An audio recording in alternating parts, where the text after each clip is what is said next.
Favorite ko to, naging paborito ko talaga to guys. Concern ko lang talaga sa kanya is mahal, hindi limited yung shades niya. Itong maganda finish nito, very healthy. Talagang kitang-kita mo, very dewy.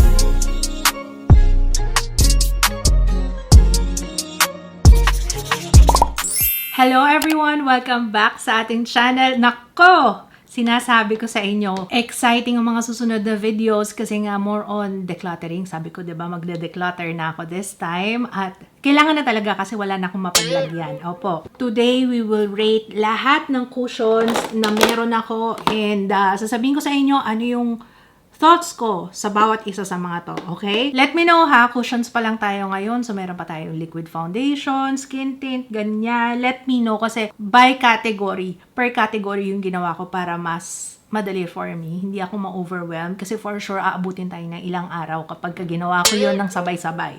Okay, so, okay, without further ado, simulan natin sa Arcadia Beauty. So, ito yung Arcadia Beauty na launch ito, kung hindi ako nagkakamali, almost 2 years ago. Nagbaba na ba sila ng price? Kasi parang last check ko, 718 pesos. Ang shade ko dito is number 2. So, ito yung number 2, obviously. Ayan, kita nyo. Gamit na gamit yung itsura.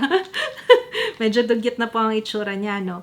Okay, so, and ginagamit ko to guys ng hiwalay na applicator. Mamaya papakita ko sa inyo yung applicator ko. Ano? So, habang ina-apply ko siya, para mapakita ko na rin sa inyo kung ano yung itsura, and then I will say kung ano yung mga thoughts ko. Okay? Arcadia Beauty, ang shade ko dito is number 2, pero usually minimix ko number 2 at saka number 1 kasi masyadong dark sa akin. So, from there, sa mga sinabi ko, hindi maganda yung shade range niya. So, hopefully, mag-release pa sila ng more. Hindi ako updated kung meron na silang ibang shades, pero parang 1 and 2 lang yung nakita ko nung sinearch ko siya sa Shopee. Okay naman siya, pati yung applicator, kaso hindi talaga ito yung ginagamit ko kasi tingnan nyo, kalaunan, parang hindi na kaaya-aya tingnan. Okay. So, iba yung ginagamit ko. Hinahalo ko yung 1 at saka 2. Okay, let's apply. Okay, ang coverage nito is medium coverage. Ayan, as you can see. Madali naman siyang i-blend. Super dali nga niya actually i-blend. Lalo na dito sa ginagamit ko. And sa price point niya, like I said, it's 718.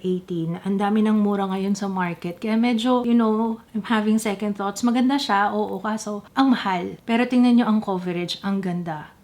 Mix yan ng shade 1 and shade 2. Maganda naman yung oil control niya. Tsaka long lasting siya on my skin. Pawisin ako and oily. And as you can see, ang finish niya is matte. Merong konting glow sa kanya pero considered matte pa rin to. Especially on my skin. Oily skin. So, ayan siya. Maganda yung coverage, tingnan nyo. Ito yung tigyawat ko, oh. May pimple mark ako dyan, pero ayan, natatakpan niya. You will need concealer kung gusto niyo talagang matakpan ng pangmatagalan. Pero kahit na as is, kahit siya lang, nababawasan naman niya yung appearance mismo ng pimple natin dyan. Sa oily skin, marerecommend ko tong Arcadia Beauty. Disadvantage lang is medyo mahal siya, tsaka shade range. Sana mag-improve pa sila doon. I will give this 4 stars. Next one, we have Bare in Bliss. Nako, favorite ko to. Naging paborito ko talaga to, guys. Okay, ganito yung itsura ng applicator. Parang hindi ko pa to nagamit. Hindi ko pa yata ito nabuksan. Oh, hindi pa nga! Okay. 03 yung ginagamit ko before. Pero maano na sa akin ng 03. Medyo dark na sa akin to. Ay, oo. Dark na sa akin si 03. And medyo tuyo na rin siya, no? So, si 02 yung ating gamitin. Isa ring mahal to, guys, ha? 899 pesos. Okay. Pero isa siya sa mga pinaka-cute. Tingnan niyo yung tsura, oh. Ang ganda ng pinaka-cushion niya. Let's apply. Ang shade nito is 02. Ayan, pakita ko sa inyo ang 02. Meron tong scent. Unlike kay Arcadia, kanina walang scent. Ito meron. Pero, hindi naman siya ganun katapang. For me, So, depende sa inyo. Just so you know na meron siyang scent. Ang cute-cute ng packaging niya. Isa sa mga cutest packaging to ng cushion. Wala lang. Tuwan-tuwa ako. Parang very girly. Ang ganda ng packaging niya. As you can see, medium coverage siya. Maganda ang shade range ng Bare in Bliss. And marami silang shades na available. Maganda rin ang oil control nito, kaya nga isa sa mga naging paborito ko to. Matagal ko siyang naging favorite na cushion. Ilang buwan din yun. The thing is, it takes a while to blend, kaya nga maganda. gumamit kayo ng Blendy Puff. Actually, lahat ng pang-apply ko ngayon, kasi ito talaga ginagamit ko ngayon pang-apply ng cushion. This is our newest Blendy Puff. Ayan. Pa-plug naman saglit, no? Pero gagawa ko na hiwalay na video about this on how to use it. Maganda. Maganda yung Bare and Bliss. Yun nga lang, ang concern ko lang talaga sa kanya is mahal. 899 pesos. Mahal siya for me. Pero tingnan nyo, ang ganda ng coverage, diba? I will give this 4 stars. Silang dalawa, si Arcadia Beauty at saka si Bare and Bliss, sila yung dalawa, yung pinaka-close. Pagdating sa longevity, sa oil control, pati sa presyo, pareho sila. Pero for sure, kahit na-recommend ko to, hindi ako mapapahiya. Okay, so para ma-apply natin yung mga susunod, burahin ko muna to para kita nyo ulit yung mga blemishes. Next one is Choo Choo Beauty. Ayan, isa sa mga highly requested to before. Ang cute-cute nito. Tingnan nyo guys. Heart-shaped yung kanyang sponge. Pero like I said, nata-turn off kasi ako dito sa itsura ng cushion. Kaya hindi talaga ako, yung kumbaga yung pinaka-applicator niya. Yung itsura niya, usually talaga yung ganito. Hindi ko to ginagamit. Tinatapon ko na. Okay. So, ang shade ko dito is Cupcake. Dito tayo sa side na to. Ang price nito is 599 pesos. As you can see, dewy matte ang finish nito. Maganda ang shade range ng Choo Choo Beauty. Hindi limited yung shades niya. So, for sure, makakahanap ka ng perfect. Kumbaga pang Asian skin talaga. Ito na siya, half side ng aking face. Ang concern ko lang dito, hindi ganun kaganda yung oil control niya. Siguro mas masasuggest ko to sa mga normal to dry skin. Kasi meron siyang dewy. Ayan, medyo dewy-dewy yung finish niya. So, yun lang naman. Oil control lang talaga siya bumagsak sa akin. For me, na merong oily skin, dahil hindi ganun kaganda yung oil control niya, I will rate this 3 stars. Next one is YOU Cloud Touch. Itong maganda finish nito, very healthy. Yun ang naalala ko sa kanya. Ang healthy niya talagang tingnan. Ito yung sinasabi ko guys, nata-turn off ako. Parang ayoko siyang gamitin. Nakahiwalay talaga ako ng applicator. Okay, so ganito ang itsura niya. Ayan siya guys, ayan. So ito siya. Ang shade ko dito is N504 or Rose Vanilla. Ang concern ko lang dito, ang tagal niya bago ma-blend and talagang kitang-kita mo very dewy. Pero healthy na pagka-dewy. Ayan siya. Eto. Tsaka meron akong concern din. Isa pang concern ko sa kanya is na-emphasize niya yung whiteheads ko sa ilong. Pero yan lang naman yung concern ko. Sa ilong lang naman. Pero the rest of my skin, parang healthy talaga ng skin ko pag siya. Tingnan nyo, i-compare natin na. Ito yung Choo Choo Beauty. Ito si YOU Cushion. Ayan siya. It looks nice, it looks healthy, pero bilang I have oily skin, medyo hindi ako fan. Parang itsura niya na medyo nagmamantika na siya on my skin. Sa packaging naman, panalo to kasi sa lahat ng cushion ko, siya yung pinakamanipis. Para lang siyang face powder. Parang ganun. Marerecommend ko to sa mga merong normal to dry skin pero oily skin, pass. And besides, ang price niya, 699 pesos. Medyo mahal siya, sa totoo lang. For me kung ako'y tatanungin nyo. YOU, 3 stars siya sa akin. By the way guys, lahat ng products na ginamit ko today, links nasa description box. Next one is yung Jim Milan. Ayan, yung Jim Milan na Black Truffle Zinc PCA Antioxidant Air Cushion. Ang shade ko dito is Natural. Yes, it's nice na 2-in-1 na siya. At saka may powder ka na dito, tapos may cushion. Yes, it's nice na ganyan. Hindi ko ginagamit yung powder. Mas gusto ko yung cushion lang talaga. Imagine ang presyo nito, 215 pesos lang ngayon. Okay, so dito natin siya ilalagay on this side. Ang shade ko dito is Natural. As you can see, medyo nag-struggle ako sa pagbe-blend sa kanya. So, yun lang ang problema ko dito. Sa lahat ng cushion ko, medyo extra hirap, pero extra ganda naman yung coverage siya talaga. Tingnan nyo naman. Kahit na meron akong visible pores dyan, parang nafi-filter niya lahat. True to its claims, talagang transfer-proof, sweat-proof, and waterproof to sa akin. Yun nga lang, pag nasobrahan ka ng apply dito, may tendency siyang mag-cake. Kaya, a little goes a long way. I will give this 4 stars kasi isa to sa mga long-lasting talaga na foundation for me at hindi siya ganun ka-oily. Basta tandaan nyo a little goes a long way kasi nga, pwede siyang maging cakey kapag naparami ka ng apply. Kaya ito gamitin mo. Promise. Alright, dito sa kabilang side, let's use Dazzle Me Essence Cushion, Better Than Filter. Ang shade ko dito is N03 Wheat Beige. So, ayan. Ang ganda ng coverage niya. Isa rin sa i-upload ko sa Dazzle Me is yung shade range. Ang ganda ng shade range nila. May warm, may cool, may neutral. As you can see, ang finish nito is medium to full coverage. Maganda ang coverage niya talaga. Ang napansin ko lang dito, medyo matagal po siyang mag-set. At saka ang oil control niya medyo, I would say, okay lang. Hindi ganun kaganda. Sakto lang. Kaya sa true lang, mas bet ko yung skin tint ng Dazzle Me. Kaya mas bet ko, kung naghahanap kayo ng magandang oil control from Dazzle Me, yung skin tint nila, yun ang re-recommend ko talaga. Mas maganda ang oil control nun. Pero para sa presyo nito, guys, 290 pesos lang siya. 290 pesos lang to. Kaya, mura na rin, no? Price point, ito talaga yung pinaka-ano sa akin eh. Pinaka-bumenta sa akin yung price point niya at saka yung shade range. I will give this 4 stars. Maganda siya. Okay, next one is ZC. Ayan, si ZC, actually parang medyo nagdadalawang isip ako dito kung iiwan ko pa siya dito sa aking collection or ilalet go ko na siya. Pero okay naman siya pag okay yung skin ko. So, kailangan perfect ang skin mo. So, this one, ang price nito is $392 lang to. Ang mura. Shade ko pala dito is Honey. Natural coverage lang siya. As you can see. Ayun. In fairness naman sa kanya, no, hindi ganun kadilaw. Neutral. Ayun, no. Ewan ko, sa lahat ng cushion, ito yung pinaka-hydrating. Sa true lang, mafe-feel mo. Hydration na talagang mafe-feel mo. Ayan. Tignan nyo. Ganyan yung coverage na, oh. As in, very light lang, no? Natural. Pero, naman, tignan nyo yung glow. Kaya ngayon sinasabi ko, kailangan perfect na ang skin mo dito kasi wala siyang maitutulong sa pag-cover ng blemishes. Pinapantay niya yung skin tone, oo, pero kulang sa coverage for me. Pero talaga, napawaw ako sa dewy and glass skin effect nito. Olats ang shade range nito, lahat ang puputi. Darkest na to. Sa mga meron dry skin, try nyo to. Pero huwag kayong mag-expect ng coverage ha, pero grabe ang hydration nito talaga. With that being said, hindi siya okay sa oily skin. Kaya nga, nirecommend ko sa normal to dry skin. Okay, ZC, I will give you 3 stars lang. Next one is Focallure Poreless Matte Air Cushion Foundation. Ang shade ko dito is 104. Darkest na rin to sa akin ha. So, yung shade range nito,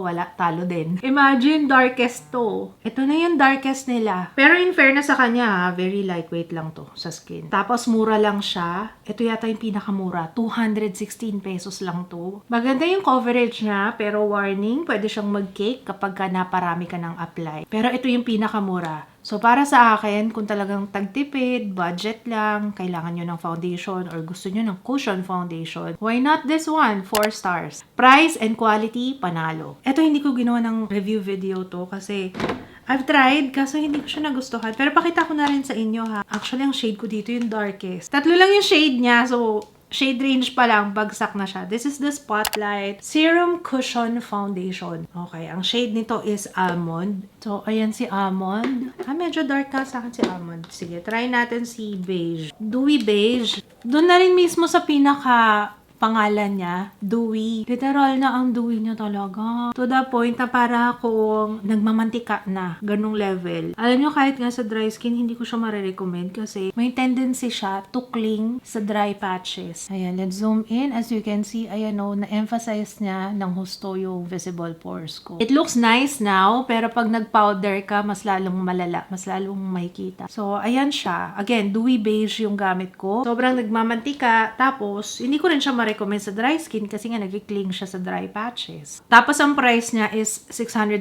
pesos. Mahal for me. I'll give this 2 stars. JMCY. Okay, JMCY Cushion 4-in-1 Matte Full Cover 72 hours. Long lasting. Ang haba ng pangalan niya sa Shopee. Binabasa ko lang yan nasa Shopee. Andito na tayo sa mga, kumbaga, for me is yung top tier. Wow! Lately, yung mga madalas ko talaga. Last year, ito lagi ang madalas na gamit ko. JMCY LC04. Okay, siya yung ilalagay ko on this side. May bago kasi sila nito. So, ito yung luma. Nakadalawa ko nito. Nitong cushion na to. Tingnan nyo, napakaganda ng coverage. Tsaka talaga namang sweat-proof. Ang ganda ng coverage. Alam nyo, kahit nga gamitin nyo to pang swimming, feeling ko hindi siya basta-basta matatanggal. Kasi ako, grabe ako pagpawisan, pero ang ganda ng coverage nito. Hindi siya kaagad-agad natatanggal, nahuhulas, perfection. Tingnan nyo kung gaano kaganda. So, kung i-compare ko siya sa bago nila ngayon, mas grabe ang coverage nito. Pero, dahil nga heavy yung coverage na, expect mo pag naparami ka, magkikake to. Kaya, a little goes a long way, okay? Konti-konti lang. Magsimula kayo sa cheeks.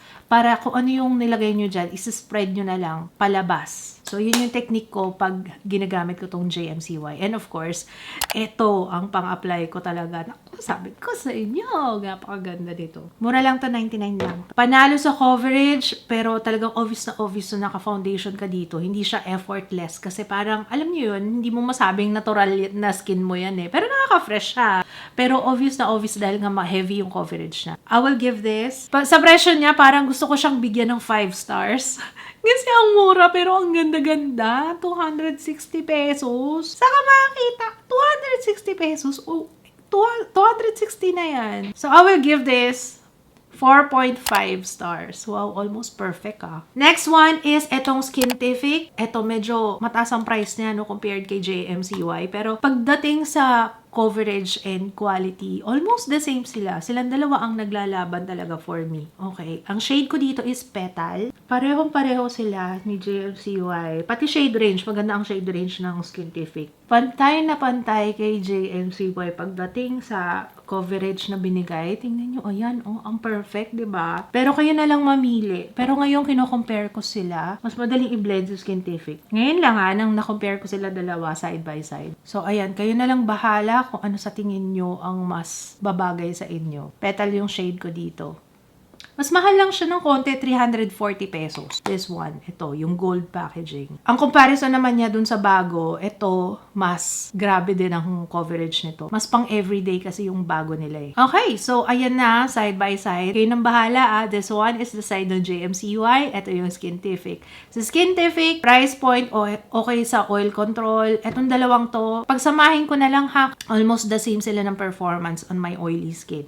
Okay sila sa oil control, pang matagalan as in pang buong araw, okay na okay to. Full coverage ito para sa akin. Hindi ko na kailangan pa mag-concealer. Kahit na minimal skin prep yung gawin ko dito, panalong-panalo pa rin. Pero dahil full coverage, itong dalawang to, may tendency silang mag-cake. Kaya, konti-konti lang, wag masyadong maraming lalagay. So, para sa akin, Skintific, same with JMCY, 4. Actually, 4 stars lang. Kasi mas mahal to eh. Si JMCY kasi 260 pesos lang. Kaya, 4 stars lang siya. Skintific Velvet Matte Cushion. So, ito yung pinakabago nilang cushion. Ang shade ko dito is the same lang, 03 or Petal. Dun sa review ko, ginamit ko kasi light na shade, pero mas perfect si Petal. Tingnan nyo, mas okay to sa oily skin. If you prefer na pang everyday, this is the one. Tingnan nyo, mas natural lang para sa akin yung coverage na compared dun sa una nila. Enough to cover yung mga minor blemishes, pero hindi naman siya, alam niyo,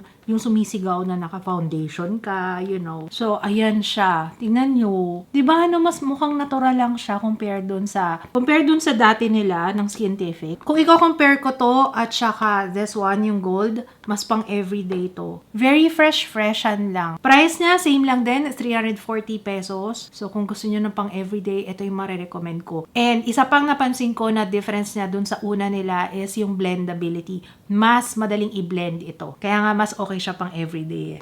Parang may kagat na ako sa ilalim na. Ala, bakit parang may kumagat na sa ilalim? Nakikita niyo ba? Parang may kumagat na sa ilalim ng eye bags. So, may eye bags ko pa. Skintific Velvet Matte Cushion. This one is good for oily skin. A little goes a long way. Shade range, panalo din. Price point, panalo din. So, para sa akin, I will give this 4 stars. So, kung meron man ako mabibigyan ng perfect score, I think si JMCY. Kasi, ang mura kasi niya, 250 pesos. Imagine, 250 pesos para dito. Siya yung pinaka no BS na packaging. Gusto ko yan yung ganyan yung effect niya, oh. Yung parang hindi siya even, may ganyan. Tsaka magnet na siya. Ayan, oh, magnet na siya. To think na ang ganda ng packaging, magnet, tapos ang mura lang niya, 250 pesos. Wala na ako iba pang masasabi. Wala na talaga. Pakita ko na sa inyo ha, para makita nyo rin yung difference niya with Skintific. So, ito yung ating skin. Tingnan nyo. Ang ganda ng shade, no? Grabe, ang perfect sa akin. Ang shade ko dito is LC04. Same din pala dati, LC04. Meron akong mga individual videos nitong mga cushion na to ng first impression review. So, if you wanna check it out, yeah, browse nyo na lang. Meron po. Look! Oh, see? Almost the same sila, no? Kaya nga talagang hating-hati ako dito sa JMCY at saka sa Skintific. patas na patas talaga sila. So, 4 stars din ibibigay ko dito. So, magkakatalo na lang talaga sa presyo. Kasi pati oil control, pareho silang okay. Siguro, sa lahat ng cushion, ito talaga, JMCY ang pinaka. For me, kung ako tatanungin nyo, hala, ang hirap. Skintific tsaka JMCY, definitely. Ang hirap pumili kung ano talagang cushion ang pinaka-okay sa akin. Pero yung dalawang yan, talagang iba. Okay, tapusin ko muna yung aking entire face para makapag-outro na tayo. Halata ba? Halata ba, Ju? May kumagat sa ilalim ng mata ko. Pero yan, anyway, sana nakatulong tong video na to, guys. Medyo effort ako, no? Kasi gusto kong mapakita sa inyo kung anong lapat niya talaga on my face. Kaya, ayun, sana mawala to. Kinakabahan tuloy ako. So, ayun, anyway, lahat ng products na ginamit ko for today's video nasa description box. And lahat ng mga nirecommend ko, if ever interested kayo, ayan, check out the description box. And of course, ang aming pinakabagong Blendy Puff. Ayan, check out na. Ilalagay ko yung link sa description box. Ito talaga yung pang-blend ko. Kaya kung makikita nyo, parang effortless ako mag-blend ng cushion dahil dito. Mura lang to guys, 99 pesos only. So, ayun lang naman. Kung gusto nyo akong supportahan, sabi ko sa inyo, magbabago ang buhay nyo sa pag-a-apply ng cushion using this. Pwede na siya sa mga cream products. Any cream products. So, ayan lang guys. Maraming salamat. Sana nakatulong tong video na to. And yes, umeffort ako kasi gusto ko talaga makita nyo kung ano yung magiging itsura niya sa skin. Kung ano yung lapat niya sa skin. So, ito yung mga cushions na meron ako on my collection. And from there, feeling ko yung mga mababa yung rating, baka i-declutter ko na rin siya, no? To make space for new ones. Wow, hindi joke lang. Uy, sabi ko nga disclaimer nga, nung pinakita ko yung mga collection ko ng cushion, sabi ko, hindi po yan ang makatotohanan. Hindi naman talaga yan ang makatotohanan. I do this for a living. Kaya expect nyo na marami ako per product. Pero hindi yan yung goals ha. Kasi sa totoo lang, ang hirap din i-maintain kasi check mo rin from time to time alin yung expired na, ano yung hindi pa, ano yung hindi mo nagagamit, sayang, 'di ba? So para makuha mo yung ROI niya. So wag nang kasi may expiry kasi ang makeup kaya hindi ko talaga ma-recommend na mag-collect kayo. Dati nasa isip ko, ay gusto ko i-collect pero pag once na ma-experience mo, maano din pala siya. Mabigat din sa kalooban pag masyado kang marami. Sa totoo lang. So, ayun lang. Maraming salamat. Sana nagustuhan niyo itong video na to. At don't forget to thumbs up. Kung meron kayong request, feel free to comment down below. Kung hindi ka pa nakaka-subscribe, make sure to subscribe and turn on the notification bell para lagi kang updated pag meron tayong bagong upload. And I will see you again on my next one. Bye, guys!